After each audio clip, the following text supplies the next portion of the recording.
Pemirsa, DPRD Kabupaten Ogan Komering Ulu Selatan melakukan paripurna pemberhentian Bupati dan Wakil Bupati, serta menetapkan Bupati dan Wakil Bupati terpilih.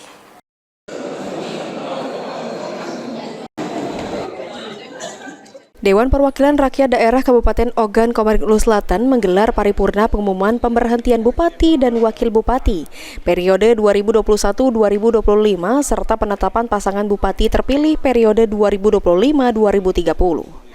Rapat digelar di ruang rapat paripurna istimewa DPRD Oku Selatan dan dibuka oleh PLT Ketua DPRD serta dihadiri oleh Wakil Bupati Oku Selatan Solihin Abu Asir beserta Bupati dan Wakil Bupati terpilih periode 2025-2030. Pemberhentian kepala daerah ini berdasarkan pengajuan pemerintah daerah Kabupaten Oku Selatan tentang pemberhentian Bupati dan Wakil Bupati periode 2021-2025 kepada DPRD.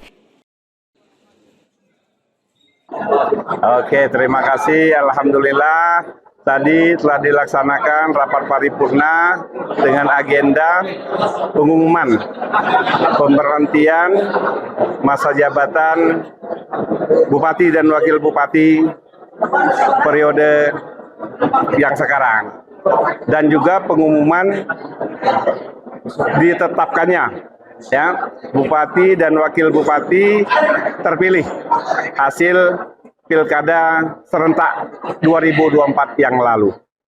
Alhamdulillah tadi telah dilaksanakan dan berjalan dengan lancar dan sukses.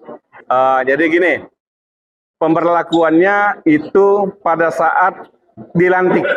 Nah, jadi pada saat dilantik nanti berlaku yang baru diumumkan tadi. Nah, kalau sekarang masih dijabat oleh Bupati dan Wakil Bupati periode sekarang. Sedangkan untuk penetapan Bupati dan Wakil Bupati periode 2025-2030 ini sesuai dengan keputusan KPU yang disampaikan kepada DPRD Oku Selatan untuk dilakukan sidang paripurna penetapan. Setelah paripurna digelar, DPRD Oku Selatan segera melayangkan surat permohonan pelantikan Bupati dan Wakil Bupati periode 2025-2030. Sri Fitriana, PAL TV.